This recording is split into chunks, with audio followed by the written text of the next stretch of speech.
When the most recent patch dropped for Guilty Gear Strive, I was sure that he was unviable, uncompetitive, and just bad. But because Goldlewis was the coolest character in the game, I stuck with him, and so I finally found counterplay to the FD changes, and so I present to you my anti-FD pressure guide for Goldlewis. Let's get into it. The first step to playing around your opponent's meter is understanding how to use your own. So first, I'm just going to show you a very basic string, close slash into frame trap overhead into 684. If you guys have played Goldlewis, I'm sure you know, when there's no FD, you just have a ton of options. But when they do FD, and this is kind of the premise of the video, you have to play around this, you're pushed back so far. But even with this very basic string, we're getting rid of, if you look at the bottom right of the screen, we're getting rid of half a bar. So let's use our bar to just extend our pressure and do the exact same thing. Nothing special, very basic thing, and we just traded 1 for 1 with our opponent's meter, and by the end of it, we're back to neutral. But it's not just that, we do actually have some rewards. So number 1 is, let's say that, we'll keep FD on. Let's say that we do this, and then when we get back in, the opponent doesn't block this overhead. We just got a knockdown. We get to restart pressure from the very beginning. Now let's say that our opponent runs out of meter at this point. Now we get to restart our pressure with all of our options. And things are looking very scary for our opponent. If you've played Goldlewis in this version of the game, you know how potent FD backdash is. It is pretty much a way to mitigate a lot of our options mid-screen, but I think it's important that you have some ideas on how to completely call it out if you know your opponent's going for it. So first of all, close slash into forward 6 is just going to straight up punish it. You can't extend this with meter. Next, you can close slash into jailed 2D. This is a safe option. If you guys didn't know, you have to be standing to press backdash. So if the opponent is mashing it, they're going to get hit. Once again, if you have meter, big damage. Finally, we have close slash into JD. Easy conversion on knockdown. Once again, run up and take a turn. And this does actually frame trap against standing normals. So now we know what to do when they're FDing and backdashing after close slash. But let's say that they're actually holding the close slash and they're backdashing our follow-ups. Now, even though we're plus, they're still able to backdash a lot of our follow-ups mid-screen. So let's just go for a very basic thing. We try to run up and far slash into 684, and this is at a closer range. We're gonna have different responses depending on the range. So from 486, we're actually fairly close to our opponent pre-backdash. We're like there, and so we have a pretty clean option to go for a micro dash 2S to call it out. And this is not gonna have the same problem as the far slash. It's not gonna send them full screen. We're gonna be able to convert and then take a turn afterwards. So let's say that they're a little bit farther out, such as in the string close slash into our quick overhead. Very far away. It's very hard for us to call it out. We can actually chase with our JD, although we won't be able to punish because it's at a farther range. If they press a button, they can get counter hit, and of course we're plus. We can chase that way and then retain our air dash, and we'll show how that's important in a second. Or we can also just do a super jump into 6-6 JD and then make ourselves plus right in front of them, and then overall just like threaten another JD or a 684. Next, let's talk about our post JD options. There are kind of two ways you have to look at JD. Number 1, when it's blocked low, you're just straight up plus. From there, you can 684 as a frame trap, or you can attempt to reset pressure by running back in. But if you're blocked up top and you land, you're just straight up minus. You can be punished, right? But we actually have a couple options that we can look for after it's blocked up high. Number 1, and this is our most important option, we can do delay into J624. And we can actually confirm for a very nice chunk of damage. We'll be using that damage to condition our opponent to not press a button. So once we condition our opponent to stop mashing, we actually unlock the ability to air dash after our JD. This means that we can reset pressure, and you know, it's like we're just starting our turn again. So number 1, of course, we can do dash into JH, and if they don't FD, you can actually get a cross up sometimes. More importantly though, the option that I like to use is JK into 248H Behemoth. If the JK into the 214H is a frame trap, and if they press a button, they get absolutely rolled like it's a big old combo meterlessly. And if they block it all, we are plus by the end of this. So from this position, they're going to be like, oh, I'm soul, I'm going to press far slash here, and we also press far slash, they're dead for it. And finally, if we ever know that our opponent's going to backdash, such as in situations like this, where we have no guaranteed follow-up option, we can hard call these backdashes with a minigun.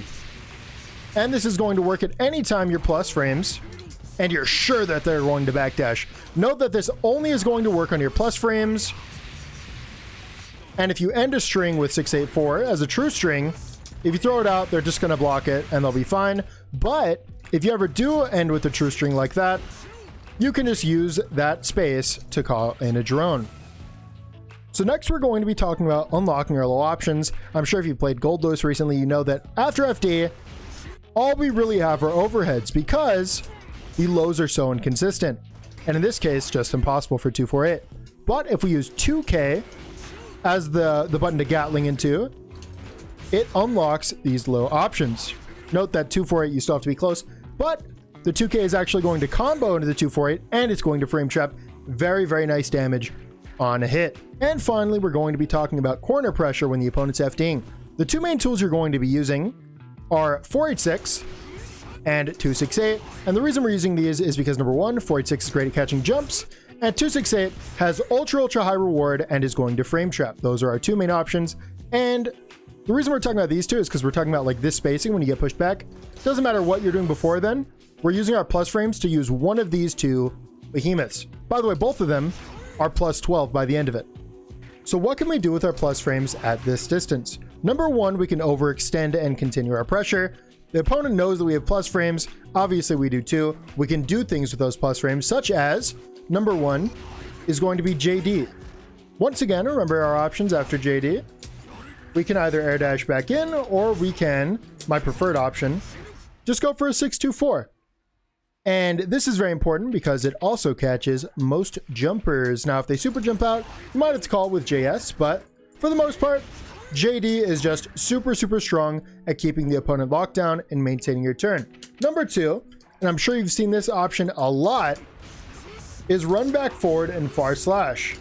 Now this, just like the JD, is also going to call out jumps and just keep the opponent locked down for when they're really just not trying to block. This is definitely a noob trap, and I've seen surprisingly a lot of really good players just get locked down by this, not knowing that the real answer out of this is just a 6P. And now let's go for it again from the top. And of course, this option is also going to be JD. So now we know the opponent can call it out with JD. We do have one call out option if we want to overextend our pressure, and that is to go for a spaced out 2D. That's going to frame trap.